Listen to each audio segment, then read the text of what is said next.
Kasus suap dalam vonis perkara ekspor minyak sawit mentah di PN Jakarta Pusat menyeret 4 hakim yang telah ditetapkan sebagai tersangka oleh Kejaksaan Agung. Para hakim sebagai wakil Tuhan dalam memutus perkara di pengadilan justru terlibat gulipat mafia peradilan di Indonesia. Selain 4 hakim, Kejagung juga telah menetapkan 4 tersangka lainnya, yakni pengacara, panitera, serta 1 orang dari Wilmar Group yang menjadi pemberi suap.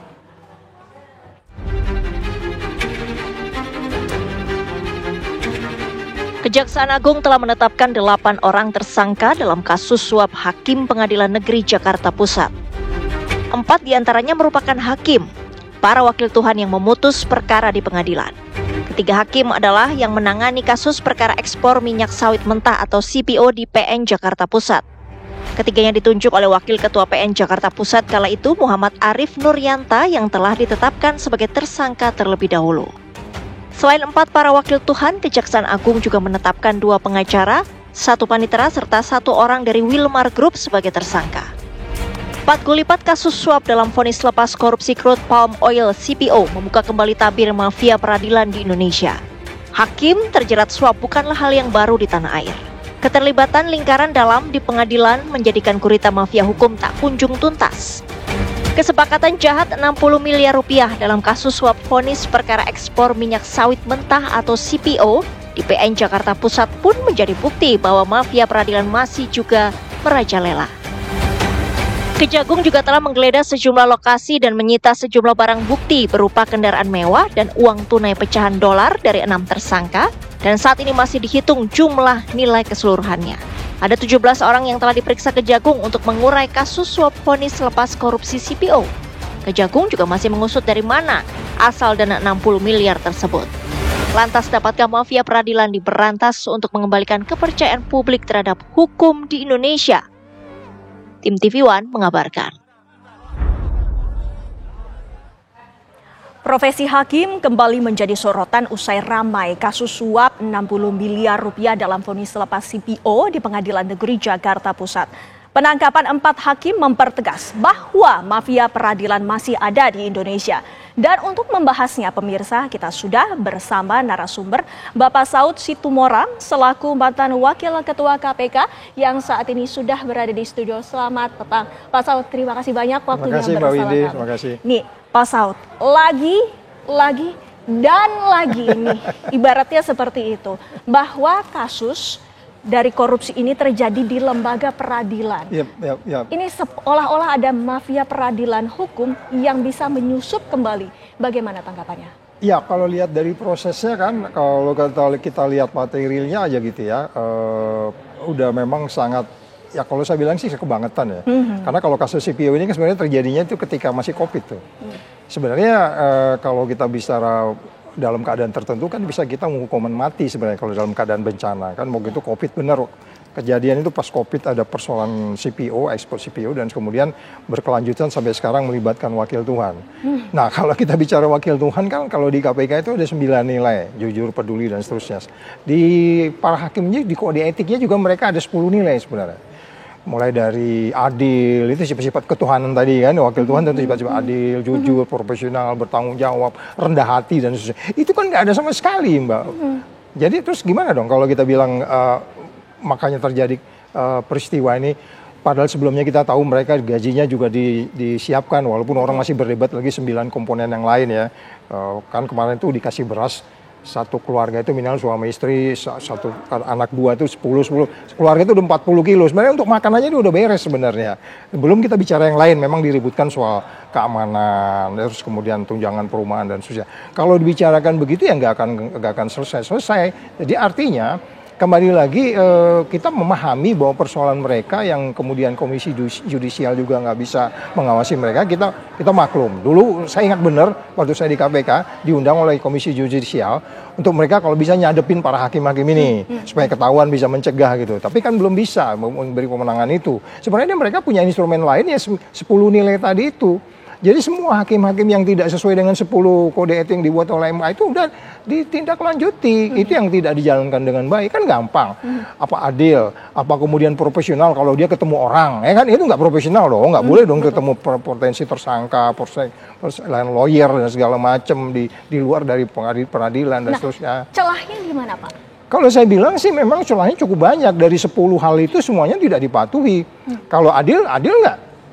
Ya kan? Kalau mereka berintegritas nggak begitu. Terus kemudian kalau mereka katakanlah mereka harus hidup sederhana, itu disebut juga sederhana nggak sebegitu, humble nggak seperti itu. Jadi nilai-nilai ini yang nggak mereka jalani. Kalau menurut saya jangan-jangan para hakim ini nggak hafal tuh 10 nilai yang mereka miliki. Sebagaimana kita dulu di KPK hafal dengan 9 nilai sebut kita menjaga diri kita untuk jujur, peduli, mandiri, tanggung jawab, berani, sederhana, adil dan seterusnya. Kalau itu dipegang mereka nggak akan kejadian seperti ini gitu. Profesional nggak ketemu dengan pihak yang berperkara di luar peradilan. Itu kan nggak bisa diawasi juga 24 jam oleh Komisi Yudisial. Nah, kalau oleh sebab itu kalau kita bicara apa sebabnya ya kesalahan kita semua juga gitu kira-kira. Nah, untuk kasus ini sendiri ada 4 hakim, ada pengacara, ada panitera, ada pihak swasta. Ini seperti kolektif. Ini bagaimana menurut Anda? Ya memang it's take to tango kan orang bilang kan. Nggak mungkin juga menari tango sendirian. Korupsi selalu begitu melibatkan orang-orang. Dan kalau mau dikembangkan itu bisa dibilang kalau kita bicara criminal justice system itu kan dimulai dari penyidikan sampai penuntutan sampai mereka nanti keluar dari penjara. Itu kan bermasalah semua criminal justice system kita. Jadi kalau ditanya tadi kenapa itu bisa terjadi dan melibatkan banyak orang? Ya memang semua kecenderungannya orang-orang yang berperkara terkait dengan perkara itu. Kalau kita bicara suap, dia akan terlibat di sana. Nah kemudian kenapa kemudian kalau kita bilang hukum menjadi tidak pasti, hukum menjadi tidak adil, dan hukum menjadi tidak bermanfaat? Ya ini kelihatannya Pak Prabowo pusing juga nih untuk membuat pertumbuhan ekonomi 8% kalau kayak begini caranya. Dan ke investor juga bertanya, oh gini ya wakil Tuhannya? Gila wakil Tuhan bisa dibeginikan. Ini juga yang mengakibatkan independensi dari lembaga peradilan dipertanyakan. Kepercayaan publik pun juga jadi semakin meragukan dengan lembaga hukum. Oh ya, itu sudah pasti. Kalau kita bilang dia wakil Kapolri atau wakil jaksa itu masih bisa excuse. Ini wakil Tuhan loh. Itu kan seseorang yang sudah benar-benar paripurna, dan saya nggak ngerti bagaimana sebenarnya kita bisa menegakkan ini, menjalankan semua tugas-tugas mereka, fungsi-fungsi mereka dengan baik, lepas dari persoalan katakanlah ada 9 persoalan tadi soal keamanan, kita harus menjaga mereka, jangan-jangan mereka juga diancam di luar, karena biasanya kecenderungan kan orang yang sudah pernah melakukan kejahatan sekali, itu kejahatan itu akan dipegang tuh oleh orang-orang tertentu. Kalau ini gue buka nih, gue punya perkara ini nih, itu kita harus tanggung jawab juga untuk menjaga orang-orang di proses pengadilan kita, walaupun kita yakin bahwa tidak semua hakim juga begitu. Saya mengenal kok masih banyak hakim yang keren-keren, yang baik-baik, yang kemudian selalu menjunjung 10 nilai yang mereka sebut di dalam kode etiknya itu. Tetapi kita kan nggak bisa menjaga seseorang yang kelihatan masalah dengan integritasnya, ya kan? Kita nggak bisa samakan semua orang tuh baik gitu. Jadi sekali lagi kita paham Komisi Yudisial kalau bisa melibatkan orang di luar dari mereka lagi, yang kemudian itu bisa melihat mereka day by day. Kasus ini itu nggak peristiwa perdana ini. Saya yakin nggak ada orang tiba-tiba jadi baik. Mbak Wendy, ada nggak orang tiba-tiba jadi baik? Atau orang tiba-tiba jadi nakal tuh nggak ada itu. Nah, yang menjadi pertanyaan Pak Saud mungkin sebagai mantan pimpinan KPK, menurut Bapak sendiri sebenarnya bagaimana modus korupsi? Apakah ada pihak yang meminta ataukah ada pihak yang menawarkan, Pak Saud? Ya, memang selalunya begitu. Kalau kita bicara bagaimana criminal justice system kita atau bagaimana proses penyidikan itu dilakukan dalam setiap peristiwa pidana korupsi, itu kan terlebih kalau yang menyangkut kerugian negara atau katakanlah menyangkut suap atau menyangkut yang lain. Itu semua kan yang kerugian yang diutamakan sebenarnya kan masyarakat secara keseluruhan. Itu yang nggak pernah kita pahami, sehingga para hakim juga tidak memahami bahwa tingkah laku dia dengan mendapat mobil dan seterusnya itu kan kerugiannya terlalu banyak buat masyarakat. Ya, artinya kalau memang kita mau menyelesaikan dan kemudian bagaimana penegakan hukum bisa dilakukan dengan baik, memang ada beberapa instrumen-instrumen yang harus kita benarin memang. Nah, tapi kecenderungannya seperti apa? Apakah ada yang meminta untuk diberikan harta-harta seperti mobil ataupun sepeda, ataupun ada penawaran? Oh ya, itu biasanya tergantung. Kalau beberapa kasus kan mereka minta, gue pengen ini dong, dibayar dengan US, dibayar dengan ini, ditransfer ke sini, lihat perantara saya sini, kan menangkut kepercayaan. Dan itu tidak sendiri kan biasanya, nggak mungkin juga kemana-mana lihat ada perantara kan, selalu yang ada disebutnya sebagai lima-limanya pesertanya. Jadi kalau kita katakan bagaimana itu bisa dilakukan dalam proses permintaan itu, ya tergantung kebutuhannya seseorang itu. Gue udah cukup banyak nih, gue pusing juga nih nyimpen di rumah nih, gue beli mobil aja deh atau yang lain-lain. Dan itu yang kita bilang kembali lagi, yang nggak ada di benak para hakim itu kan 10 nilai yang harus mereka pegang di kode etiknya itu. Kalau itu dia pegang, itu wah dia nggak akan, wah saya harus adil. Adil nggak sih? Dulu Pak Saud sewaktu memimpin KPK juga pernah mengalami hal ini. Ada juga yang menawarkan kepada Bapak? Oh enggak, karena kita kan nggak gampang untuk ketemu dengan orang tidak berperangan. Ingat ada pasal yang membatasi kita untuk ketemu orang langsung tidak langsung kan? Oh itu di kepala saya tuh, takut banget kita. Walaupun belakangan ada kejadian sama ketua yang belakangan ini kan. Ya pasal 21 itu langsung tidak langsung dengan orang yang ada kaitannya dengan berperkara, itu pidana Mbak Wendy. Jadi kalau ke hakim ini kira-kira saya nggak ngerti mereka pakai pasal mana mereka mengontrol bahwa Anda sebenarnya tidak boleh tidak langsung bertemu atau berhubungan dengan orang yang sedang berperkara. Saya pikir mereka nggak memiliki suatu perilaku sikap yang sebenarnya mereka harus pegang walaupun tidak ada aturannya. Konflik of interest sederhana aja mereka harus sudah tahu dong. So gue ketemu dengan orang yang berperkara dengan negara, ya kan? Tapi pengawasannya dalam kasus ini kan ya mungkin sedikit longgar. Itu yang utama sebenarnya. Dulu makanya kita memulai dari yang simple-simple. Pimpinan KPK jangan dibiasakan main golf. Itu biasanya ketemunya di mana, ya nggak? Yang simpel-simpel kayak gitu tuh itu harus dibiasakan. Jalan sendirian menuju ke ballroom atau kemana gitu nggak boleh. Dia harus ada yang menjaga. Makanya kita harus jaga mereka betul-betul. Jangan dibiarkan mereka kelayapan kemana-mana dengan alasan urusan privacy. No. You punya negara, lu wakil Tuhan gitu. Bukan wakil Tuhan tanda kutip gitu ya kan. Yang setannya pasti lebih banyak di sekitar dia gitu. Jadi sekali lagi bagaimana kita menjaga orang-orang baik itu tetap baik, itu juga satu sisi yang harus kita diskusikan sebenarnya. Supaya mereka tetap secure. Mungkin dia punya kesalahan di masa lalu, terus kemudian ada orang yang datang lagi, ingat nggak Mbak, ini Pak, ini loh, ini. Kalau nggak bantu saya ini begini loh. Itu sandera-menyandera itu biasa loh di kita. Potensi itu yang tadi Bapak sebutkan juga dalam kasus ini Pak, apakah menurut Bapak juga bisa terjadi Pak? Oh bisa terjadi, karena saya katakan kembali lagi kan ini nggak tiba-tiba orang jadi jahat, nggak tiba-tiba orang jadi buruk. Sekarang yang memulai siapa nih? Kalau saya tanya, kalau saya berperkara, kalau saya hakim, ya Mbak Wendy sebagai posisi tersangka, saya yang mendatangi atau Mbak Wendy ke saya, bisa dua-duanya kan? Iya, bisa dua-duanya dong. Bikin diponis dibebasin, atau saya juga nih, lo kalau nggak ngasih, lo gue kerjain, lo gue kasih maksimal lo, ya kan? Nah ini sebetulnya makanya dikaitkan dengan apa yang disebut disparitas putusan juga ada.